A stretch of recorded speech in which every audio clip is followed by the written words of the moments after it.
Fortified gives me confidence because I feel protected.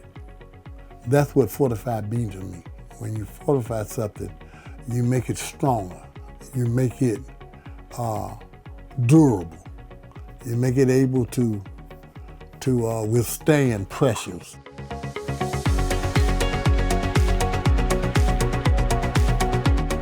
I think this milestone at 15,000 designations for Fortified really puts a keen focus on who can experience resilience.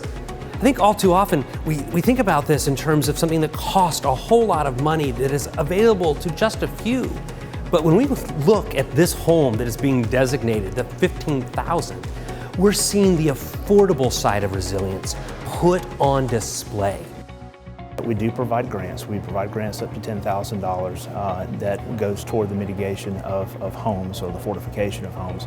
But as Strength Alabama Homes is located within a state agency, we're also able to bring to bear resources where we're actually able to create an infrastructure for and to support Fortified, such as training contractors, bringing together the right people for the evaluator programs for those types of things, even suppliers. So we're building an industry as a team, but we can do that through the resources and the power that we have at the state level to try to bring all of these people together and all these industry or entities together to build this industry in Alabama, which ultimately will support the Fortified program. Everything of value that I got is in here, is in the house. So if the roof's gone, that security's gone. I moved here when I was 5 years old.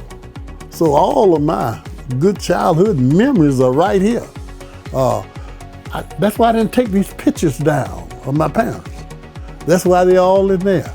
Because not that I'm trying to live in the past, but I do want to hold on to the memories of them. Hitting 15,000 designations is not a finish line. It really is just the beginning of opening the aperture of all that's possible.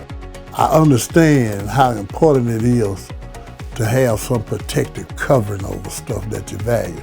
I feel more protected having a fortified roof.